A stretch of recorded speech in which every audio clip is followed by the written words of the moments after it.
South Asian parents जो है वो अपने बच्चे पे हाथ भी उठाते हैं और चिल्लाते भी हैं। शेमिंग ये सबसे खतरनाक चीज है पेरेंटिंग में। तो हम जो ना एक थप्पड़ तो मार देते हैं एक बच्चे को, पर उसको जो ना वो इफेक्ट जो ना जनरेशंस में आता है। दो बच्चों को कंपेयर नहीं करना चाहिए।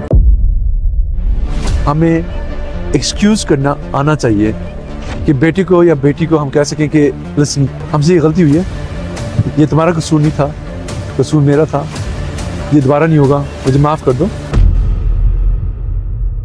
मैरिटल लाइफ है, उसकी पहले अंडरस्टैंडिंग होनी चाहिए कि आपकी लड़ाई एक दूसरे के साथ बच्चों के सामने ना हो। अगर बाप जो है वो माँ की रिस्पेक्ट नहीं करें। कौन कौन सी चीज़ें आपको नज़र आ रही हैं कि ये चीज़ें अपराइज हो रही हैं? स्ट्रेस, डिप्रेशन, एग्जाइटी तो हर वक्त होती है, पर इस वक्त अपराइजिंग जो है वो है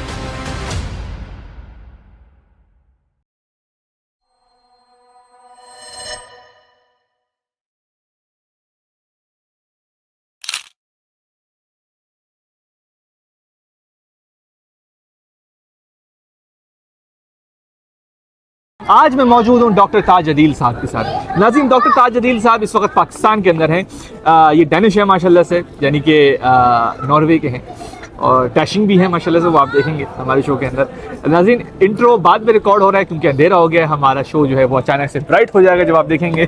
तो आज हम बातें करेंगे पेरेंटिंग के हवाले से, ट्रॉमा के हवाले से, और अगर हम अपने बच्चे के साथ वो ज़्यादतियाँ कर चुके हैं तो उसको किस तरह से हम हील करें, और अगर हम एक नए पेरेंट हैं तो हम किस तरह से अपने बच्चे की तरबियत करें। चले आए मिलते हैं ताज अदील साहब से।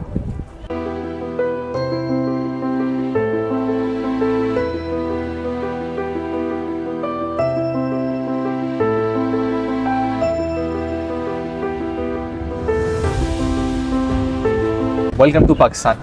Thank you very much. माशाल्लाह से आपने नॉर्वे के अंदर जो जब भी झंडे गाड़े, रिसेंटली जो आपका आर्टिकल था, अभी आपने भी मुझे बताया, बट उससे पहले मैंने भी थोड़ी सी रिसर्च की भी थी और मैंने चीज़ें चेक की थी, उस पर तो हम आएंगे। बट बेस बनाने के लिए, फाउंडेशन बनाने के लिए, एक साइकोथेरेपिस्ट क्या होता है, कौन होता है, इसके बारे में ज़रा बताएं। और साइकोथेरेपिस्ट जो ना, अगर सिंपल उसको लफ्ज़ दें तो एक कंप्रेशन मिरर है कि हम जो ना वो अपने क्लाइंट्स की जो ना वो सॉल्यूशन बेस नहीं करते हैं, पर उनको जो ना वो उनके जो सॉल्यूशन है उन तक पहुंचाते हैं, और वो करते हैं कि एक्टिव लिसनिंग के। और अभी हमारे जो ना ये भी है कि अगर कोई जो ना डायग्नोस्ड है तो हमें थोड़ा सा इल्म हो कि किस तरह उनको जो ना वो हीलिंग की तरफ पहुंचा सके। अच्छा, यानी कि हीलर्स होते हैं, दूसरे आसान लफ्ज़ों के अंदर बोला जाए। अच्छा, इस वक्त का जो मौजूदा सूरत हाल है 2025 का, आपके पास कौन कौन से क्लाइंट्स ऐसे आ रहे हैं या कौन कौन सी चीज़ें आपको नज़र आ रही हैं कि ये चीज़ें अपराइज हो रही हैं? Well, actually, this is a very good question. सबसे ज़्यादा इस वक्त जो ना वो मेरे ख्याल में, वैसे पाकिस्तान में भी पर अब्रॉड भी, स्ट्रेस, डिप्रेशन, एग्जाइटी तो हर वक्त होती है, पर इस वक्त अपराइजिंग जो है वो है identity crisis due to childhood trauma. ये काफ़ी ज़्यादा हो रहा है, शायद ये पहले भी था, पर अवेयरनेस जो है वो इसमें बहुत ज़्यादा अब आ रही है, तो ये हमारे काफ़ी क्लाइंट्स इस चीज़ में बढ़ रहे हैं। अच्छा, और इस चीज़ को किस तरह से सही किया जा सकता है, चाइल्डहुड ट्रॉमा को? वेल, ये तो जनरेशनल ट्रॉमा है। सही है। इसमें तो जो ना वो एक पैटर्न चेंज करने के लिए बहुत बहुत ज़रूरी है। ओके। जो इस वक्त हम कोशिश कर रहे हैं डेनमार्क में भी और स्वीडन में भी, वो ये कि एक इसकी अवेयरनेस बनाई जाए, और अवेयरनेस से अगर नॉलेज बनता है तो ये लोगों को जो ना वो कर सकता है कि अगली जनरेशन जो ना वो कह सकती है कि it stops with me. Okay. अच्छा, लेकिन जिस तरह से अभी जो दौर चल रहा है, अगर हमारे जितने भी नए पेरेंट्स हैं और वो ये सोचते हैं कि जी इट स्टॉप्स विद मी, अब वो क्या करें कि अपने बच्चे को और सिक्योर बनाएं और चाइल्ड ट्रॉमा से बचाएं, यानी कि हमारी आइंदा आने वाली जो जनरेशन है वो इस चीज़ की शिकार ना हो? इसमें भाई, इसमें एक बहुत ज़रूरत की चीज़ है कि हम अपनी बेस लाइन पहले जो ना खुद बनाएं। ओके। इसी के हम जो ना वो एक्टिवली, कॉन्शियसली अपने बच्चों को कभी ट्रॉमा नहीं देते हैं। सही है। हम हमेशा जो ना इनडायरेक्टली, अनकॉन्शियसली ट्रॉमा देते हैं। ओके। और वो इसलिए कि हमारे साथ जो बीती हुई है, हमारे पेरेंट्स ने जो किया हुआ है। अब एक दिन मेरे से पूछा था कि मुझे तो जो ना वो डांट कर और मार कर चला कर जो ना वो मैं रेस्ड हुआ हूँ, पर मैं अपने बच्चों को जो चेंज करना चाह रहा हूँ। तो उसकी अवेयरनेस कि आपको अगर जो है ये किया गया है तो आप जो है वो एक्टिवली कॉन्शियसली इस चीज़ को हटाकर आप जब करेंगे तो आपके जो जेहन में आएगा कि अच्छा आपका बेटे ने या बेटी ने कोई बात गलत की है और आपको वही पैटर्न याद आएगा कि मुझे चलाया गया है, तो आपको एक्टिवली जो है उसके ऑपोजिट करना है। ओके। और ये काफ़ी दफ़ा जो है वो गलती हो जाती है, इससे कि हम एज अ पेरेंट्स कभी भी ये नहीं सोचेंगे कि हम अपने बच्चे को हार्म करना चाहेंगे। सही बात। अनकॉन्शियसली जो है वो ये हो जाता है कि सडन रिएक्शन, मसल मेमोरी, मतलब bag in somewhere in unconsciously कि हमें ये पता है बच्चे ने गलत काम किया है, इसको डांटना है। हाँ। इसने हमें जो है वो प्लीज नहीं किया है तो इसको जो है वो शेम देनी है। हाँ। और शेमिंग, अबाउट शेमिंग, ये सबसे खतरनाक चीज है पेरेंटिंग में, शेम करना बच्चे को डिग्रेड करना, डिमोरलाइज करना। एग्जैक्टली। अच्छा, क्या आपको लगता है पाकिस्तान क्या पूरे साउथ एशिया के अंदर जो शेम है वो एक पावरफुल टूल है बच्चे को कंट्रोल करने के लिए? डेफिनेटली। और अनफॉर्चुनेटली मैं ये कहूँगा कि पाकिस्तान जैसे मुल्क जिसमें लोग इतने खूबसूरत है, इतने प्यारे हैं, उसमें अगर हम देखें पेरेंटिंग का जो नज़रिया है, अपने बच्चों को बहुत ख्याल रखते हैं। बिल्कुल। और बेसिकली सारी चीज़ें दी होती है, सारी मटेरियलिस्टिक चीज़ें भी दी होती है, पर शेमिंग में वहाँ आ जाता है कि आपको बच्चे को कंट्रोल करने के लिए, और अगेन हमें बेहतर नहीं पता नहीं है, पेरेंट्स को जो है उससे ज़्यादा बेहतर पता नहीं है। हाँ। तो पेरेंट्स को सिर्फ ये पता है कि अगर आप जो है वो बच्चे को शेम करेंगे तो आप ये कहेंगे कि आप कंट्रोल में रखेंगे, आप जो है वो उनको काफ़ी सारी बुरी आदतों से दूर रखेंगे। सही बात है। पर शेम के साथ जो ना वो आप बच्चे की जो ना वो फीलिंग्स, इमोशंस सप्रेस करते हैं, वो कभी ख़त्म नहीं होते हैं।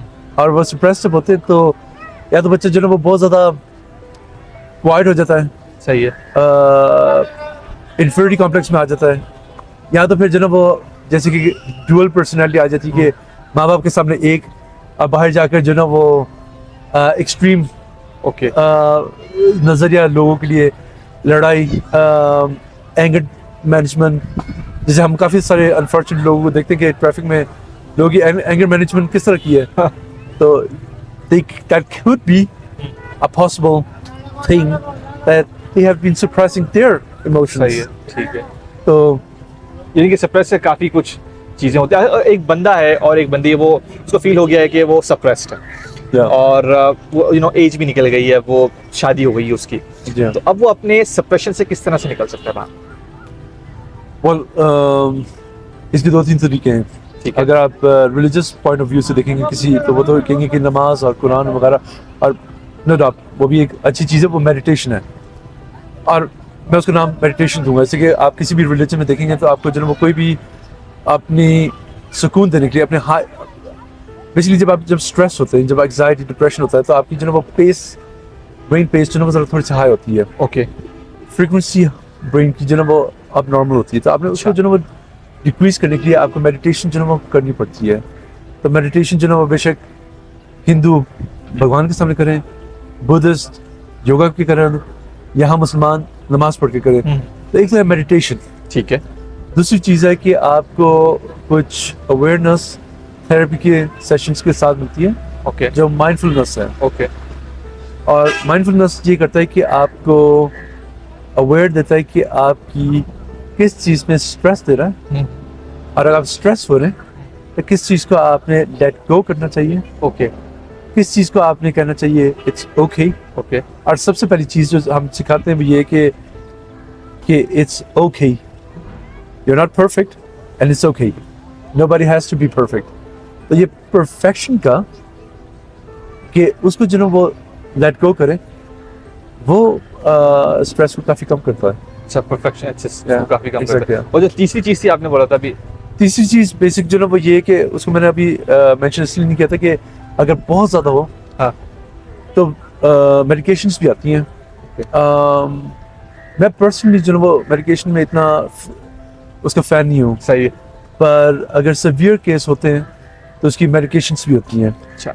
पर ये हर पेशेंट के लिए नहीं होता है। ठीक ठीक, मतलब वो डिपेंड करता है, केस वेरी टू वेरी करता है, और वो प्रॉपर प्रोफेशनल डॉक्टर से ही पूछ के करे, या इस तरह से कुछ सेल्फ मेडिकेशन ना करे। बिल्कुल ऐसी वो या तो हमारे साथ कंसल्ट करे या एक अपने डॉक्टर से कंसल्ट करे। ठीक है। बेसिकली हम ये कह सकते हैं कि अगर डायग्नोस कोई सिवियर डायग्नोस है, स्किज़ोफ्रेनिया का है या बाइपोलर का है, जिसमें मेडिकेशन ज़रूरत पड़ती है, या वो अगर ना मेडिकेशन ले तो वर्सन सिचुएशन हो सकती है, तो उधर मेडिकेशन दे सकते हैं, पर काफ़ी सोच समझ के मेडिकेशन लेनी है। इसी के मेडिकेशन जो है वो एक लास्ट पॉइंट है। ठीक, वो लास्ट पॉइंट Yeah, exactly. लेकिन लोग शुरू में ही ले लेते हैं, मसला ये भी तो होता है। अनफॉर्चुनेटली मैंने एक पॉडकास्ट डेनमार्क में उधर मेरे से क्वेश्चन पूछा गया था, तो मैंने ये कहा था कि लोगों को मेडिकेशन जो है वो ईजिली मिल जाती है, और अगर मेडिकेशन नहीं होती है तो ईजिली ड्रग के तरफ जो है वो रुझान हो जाता है। इसलिए कि जब आपके ट्रॉमा होता है या आपकी जो स्ट्रेस होती है, तो आपके जेन में, और ये हम नहीं समझ सकते हैं ईजिली, नॉइजेस होती हैं। अच्छा। और जब नॉइजेस बहुत ज़्यादा होती हैं और बहुत ज़्यादा आपका भीड़ मची होती है आपके दिमाग के अंदर, तो उसमें आपको थकने लग जाते हैं। सही है। और उसको ख़त्म करने के लिए आपको एक कोई गेट अवे, मतलब आपको कोई जो ना वो आपको एक सोल्यूशन चाहिए। सही है। फास्ट सोल्यूशन चाहिए। तो उसके लिए जो ना ड्रग या मेडिकेशन जो ना वो लोग पहली चीज़ इसलिए लेते हैं कि I need a solution right here right now. ठीक है, इसलिए उस तरफ चले जाते हैं वो मेडिकेशन के, ना कि थेरेपिस्ट के पास जाते हैं। और थेरेपिस्ट या साइकोथेरेपिस्ट के पास अगर जाएंगे तो शायद एक प्रोलॉन्ग प्रोसेस होगा, लेकिन वो आहिस्ता आहिस्ता आपको कुछ ना कुछ बेहतरीन नजर आएगी। ठीक। अच्छा ताज साहब, एक और भी बात है कि साउथ एशियन पेरेंट्स जो है वो अपने बच्चे पे हाथ भी उठाते हैं और चिल्लाते भी हैं। तो चिल्लाना और हाथ उठाना बच्चे पे कितना असरअंदाज कर सकते हैं, इसके बारे में ज़रा बताएं। बहुत ज़्यादा असर करता है। इसलिए आपके एक बाप या माँ, पेरेंट्स जो है वो अगर बच्चे को एक दफ़ा मारते हैं तो एक सडन ट्रॉमा होता है। इसको जो है वो, इसकी कम्प्लेक्शन नहीं इतनी होती है, इसको आप जो है हील कर सकते हैं। टाइम लगता है पर एक हील होता है।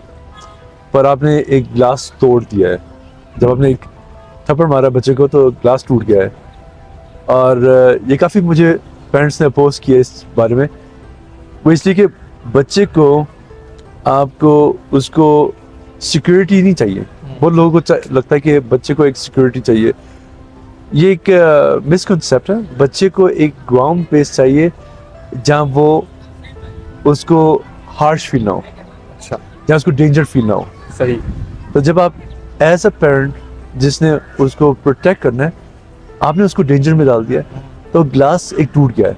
आप उसको मेंट तो कर सकते हैं पर क्रैक विल बी देयर। अब ये बात इधर आती है कि अगर बच्चे को आप बार बार चीज़ों में थप्पड़ मार रहे हैं या डांट रहे हैं, मतलब एक्सट्रीमली डांट दे रहे हैं, और ये सोच के कि मैं उसको डिसिप्लिन दे रहा हूँ पर हार्शनेस के साथ कर रहा हूँ, तो ग्लास जो ना बार बार जब टूटेगा तो वो कभी भी जो ना वो प्योर नहीं रहेगा। सही बात है।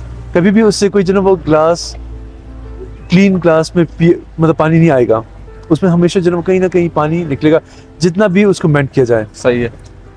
और रहेंगे ये चीज़ आप देखें कि जो बच्चे जिनकी परवरिश, जो बड़े हुए, जिनके रेस्ड हुए हार्शनेस के साथ, वो अंदर से काफ़ी ब्रोकन हुए हैं। यहाँ तो वो अपने आप को मेंट करते रहते हैं। सही बात है। Being as a pleaser, public pleaser, मतलब हर वक्त सबको प्लीज करते रहते हैं। नाइव उनको कहेंगे कि उनको लोगों ने चीट करते हैं पर वो प्लीज करते रहते हैं अपने आप को, दूसरों को।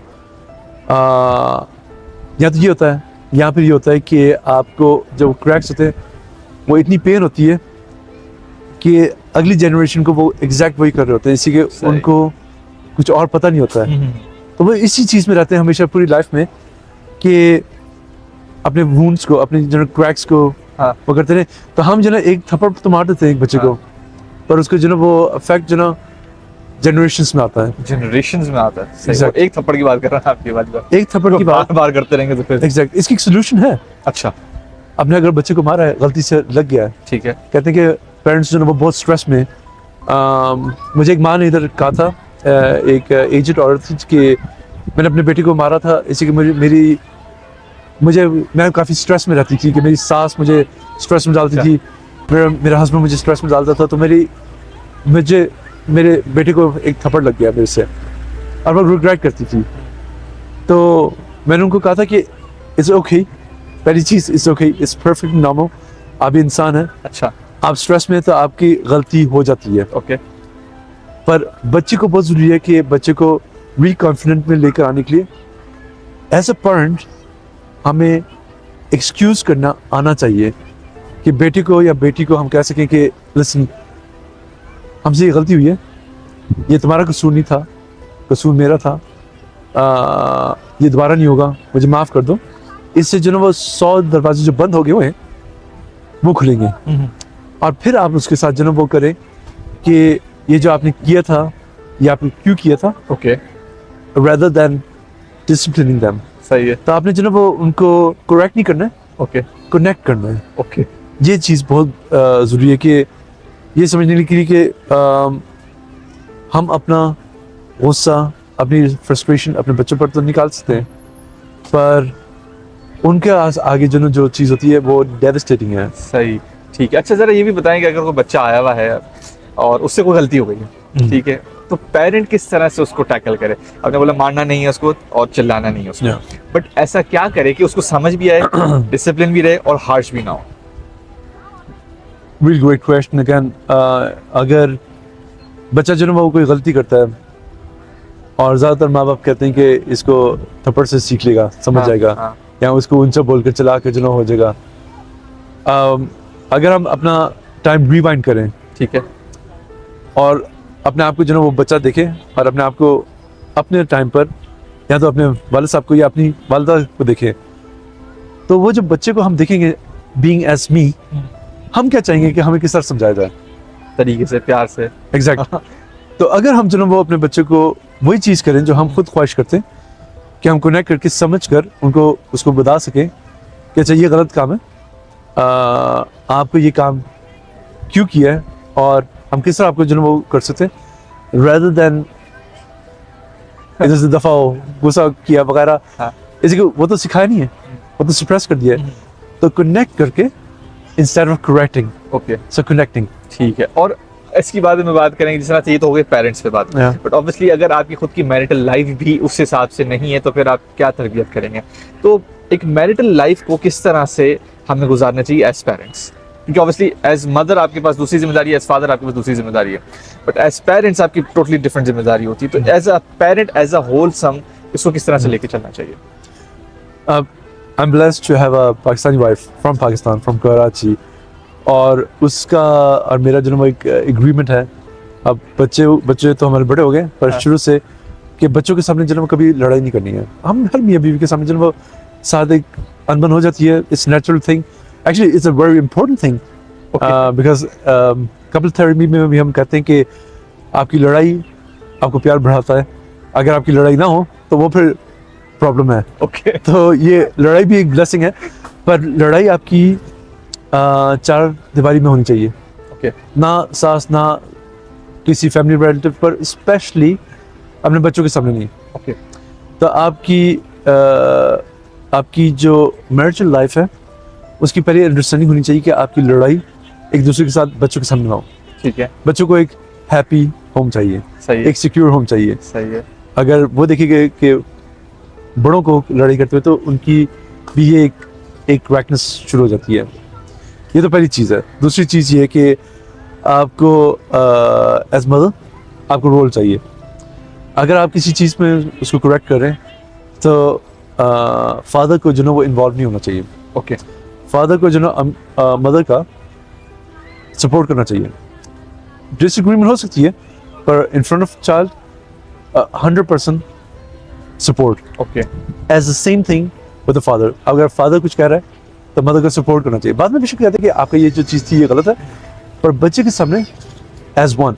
ओके, जब आप ये जो स्प्लिट करते हैं तो उधर ये बच्चे को स्प्लिट हो जाती है, और अनफॉर्चुनेटली ये दूसरी बात आ जाती है आगे कि बच्चे के सामने अगर बाप माँ के बारे में बात करे गलत, या माँ बाप के बारे में गलत करे, तो that's another whole another world वो तो क्रैकनेस ज़िंदगी में जो ना वो तो मेंटली तौर पर डिस्टर्बेंस बिल्कुल एक डिफरेंट हो जाती है। पर बेस लाइन वाइफ को, हस्बैंड को एक दूसरे को सपोर्ट करना चाहिए और बच्चे के सामने जो ना वो यूनिटी सामने दिखानी चाहिए, सही। No matter what. ठीक है, यानी कि एक रहना है आप। एक रहना होगा। ठीक ठीक।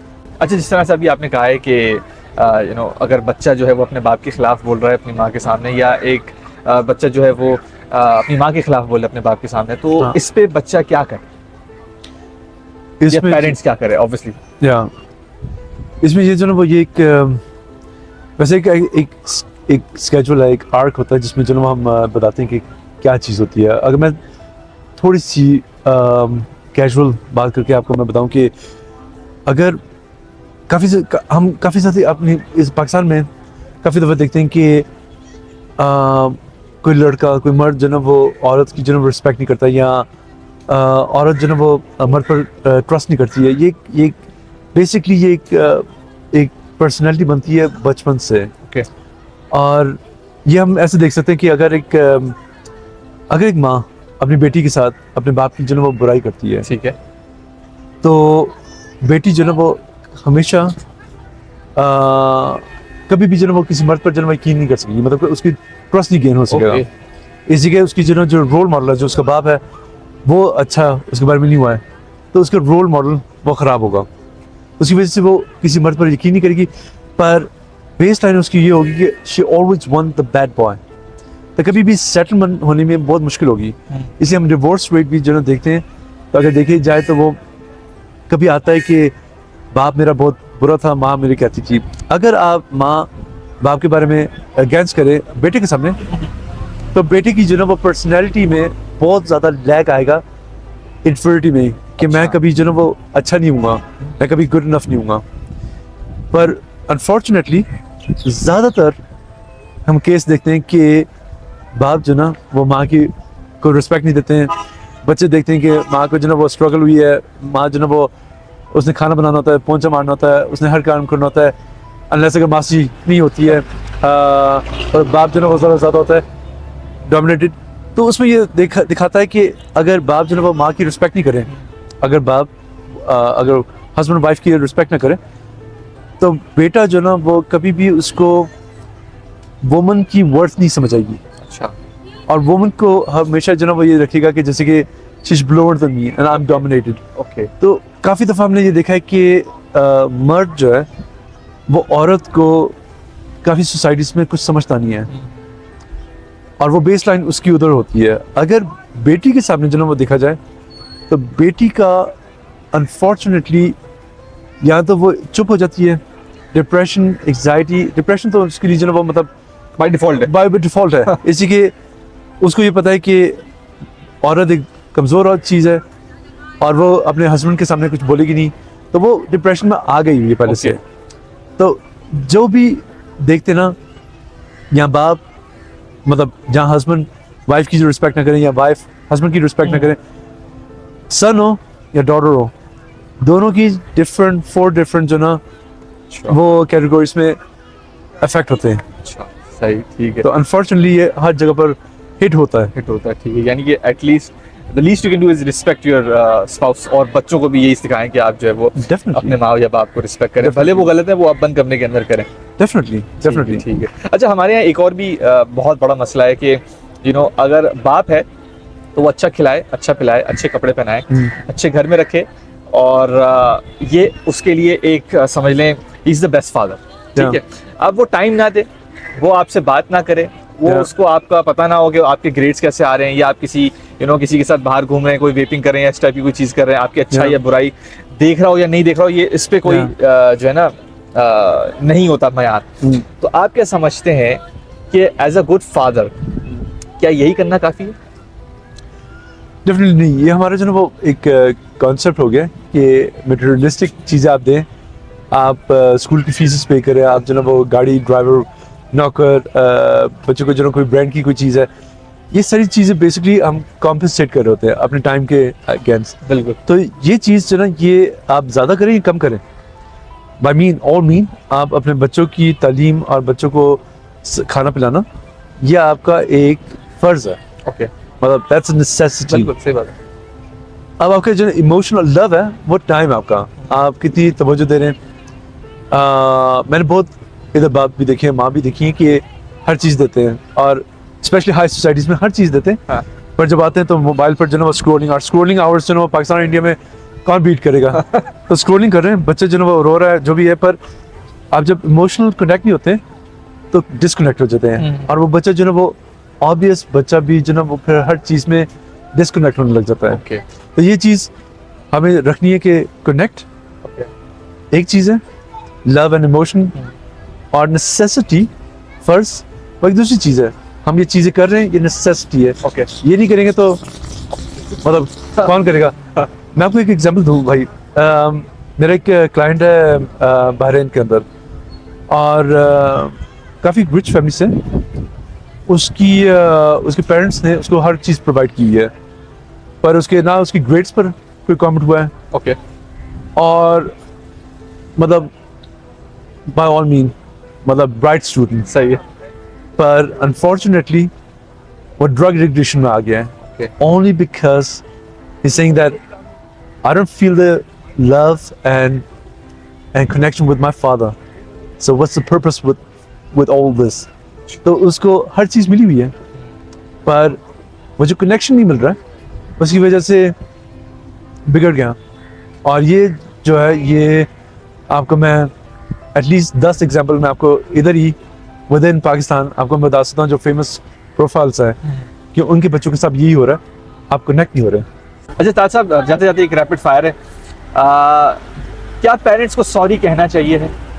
Yes absolutely. इसे आपके जो है वो ह्यूमिलिएशन, आपको जो है वो आपको जो है वो एक तो कनेक्शन है, ठीक है, पर एक आपको जो है वो मतलब इंसानियत ह्यूमैनिटी भी आपको सिखाएगी बच्चों को कि saying sorry is normal. Parents मेरे कह रहे हैं that must be the right way to say it. ठीक है। अच्छा, एक ऐसी चीज बताएं जो पेरेंट्स को नहीं करना चाहिए। दो बच्चों को कंपेयर नहीं करना चाहिए, अच्छा, दो बच्चों को कंपेयर नहीं। कभी नहीं करना चाहिए, कभी नहीं करना चाहिए कि तेरा भाई जो है वो ये कर सकता है या तेरी बहन ये कर सकती है। Comparing is equal to comparing is equal to inferiority complex, अच्छा, lack of confidence। या ओके ओके। और एक ऐसी हैबिट बताएं जिससे फैमिली हील होती है। टाइम स्पेंड करना, ओके, मोबाइल टेलीविजन हर चीज़ जो ऑफ करके स्विच ऑफ, आधा घंटा जो इस्तेमाल कर लें, हफ्ते में कनेक्ट करें, और हर रोज़ एक सवाल ज़रूर पूछें कि आपका दिन कैसे गुजरा है। ठीक है ठीक है। अच्छा, एक ऐसी चीज आप कहना चाहेंगे हर पाकिस्तानी पेरेंट को, अगर आपको 2 मिनट मिले? या हर पेरेंट को मैं ये कहना चाहता हूँ फादर को कि आपका जो है वो गुस्सा हर चीज़ को ख़राब कर देता है, आपकी फैमिली जो है वो डिस्ट्रॉय हो जाएगी, और आपको प्यार आपके बेटा या बेटी को जो है वो मतलब पूरी दुनिया को कॉन्कर कर सकता है। ये फादर को कहूँगा। मदर को मैं ये कहूँगा कि आपने बहुत ज़्यादा चीज़ें सहमी है, आपने बहुत ज़्यादा चीज़ें स्ट्रगल की है as a woman in Pakistan. ये अपनी बेटी को ना आगे करवाएं, और अपने बेटे को जो है वो सिखाएं कि लड़की की रिस्पेक्ट कैसे करते हैं। ठीक है। और जाते जाते ये ज़रा बताते जाएं कि आजकल जो हमारी यूथ है, जो कि पाकिस्तान की 70% है, ये वेपिंग में बहुत पड़ गई है। अच्छा, हमारे जो पेरेंट्स हैं वो कुछ लोग तो ऐसे भी हैं जो जाने देते हैं, लेकिन कुछ पेरेंट्स ऐसे भी हैं जो कि फिक्रमंद है कि भाई ये वेप क्यों कर रहा है। तो अगर उनके फिक्र हो रहा है उनको, तो वो किस तरह से वेपिंग छुड़वा सकते हैं अपने बच्चे? वेरी शॉर्ट, वेपिंग जो ना वो ये पूरी दुनिया में हो रही है इस वक्त, जो ना वो बहुत बड़ा ये एक्सट्रीम लेवल पर स्कैंडिनेविया में ये प्रॉब्लम हो रही है यूथ की स्कूलिंग एज में। पेरेंट्स को ये नहीं सोचना चाहिए कि जो ना वो बच्चा वेपिंग क्यों कर रहा है, पर ये सोचना चाहिए कि क्या चीज़ हुई है कि मेरा बेटा या बेटी जो ना वो वेपिंग पर एक्सपोज हुए। ओके। और वेपिंग जो ना सिर्फ पाकिस्तान में जो ना वो प्रॉब्लम नहीं है, ये वर्ल्ड वाइड में स्कैंडिनेविया में इस वक्त एक्सट्रीम लेवल पर ये जो ना ये प्रॉब्लम हो रही है। बच्चों की बिल्कुल 9th ग्रेड 8th ग्रेड के बच्चों की। हमें ये चाहिए कि ये समझना कि बच्चों को जो ना वो एक एक्सपोज होना वेपिंग के लिए वो क्या चीज़ हुई है और किस तरह हम इसको उनको प्रोटेक्ट कर सकते हैं बीइंग कनेक्टेड। ओके। या तो वो एक गलत इन्वायरमेंट में एक्सपोज हुए या तो आपने एक्सपोज किया गया है। अच्छा। पर दोनों जगह पर आपकी सोच होनी चाहिए, इससे कि अगर आपने एक्सपोज किया है उनको खुद, तो आप निगलेक्ट कर रहे हैं। ओके और अगर आपको जो ना वो बच्चे स्कूल में कहीं गलत एक्सपोज हुए और गलत इन्वायरमेंट में, तो आपने इतना ध्यान उधर भी निगलेक्ट किया है। ओके तो आपको निगलेक्शन जो ना वो पीछे हटाकर आप जो ना वो उनको जो ना वो थोड़ा सा समझे, उनको जो ना अटेंशन दें।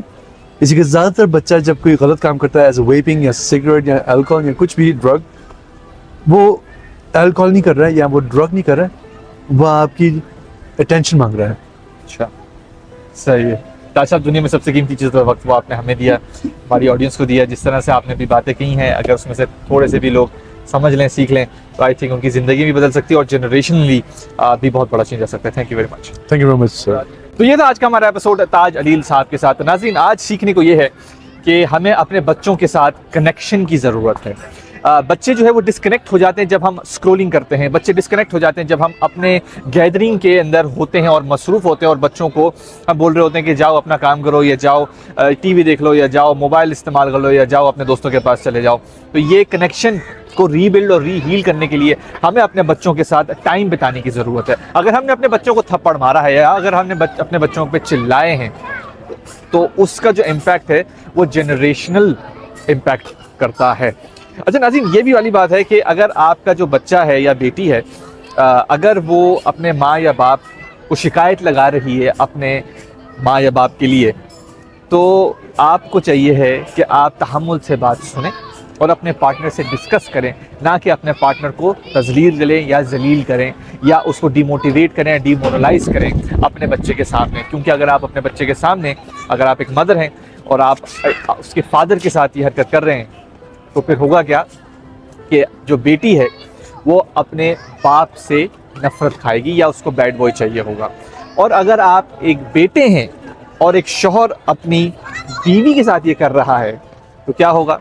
तो ये होगा कि वो एक औरत को, एक लड़की को, जो उसकी आइंदा आने वाली बीवी होगी, उसको डिमोरलाइज उसी तरह से करेगा जिस तरह से उसके बाप ने उसकी माँ के साथ किया था। आपने क्या क्या सीखा, आपने मुझे कमेंट सेक्शन के अंदर बताना है। इसी के साथ मिलते हैं अगले यूट्यूब और टिकटॉक की वीडियो में, फेसबुक और इंस्टाग्राम की पोस्ट में, ट्विटर यानी एक्स, ट्वीट्स, पिंटरेस्ट, लिंक्डइन की एक्टिविटीज और व्हाट्सएप की अपडेट्स। इसी के साथ हसन अंसारी सानी।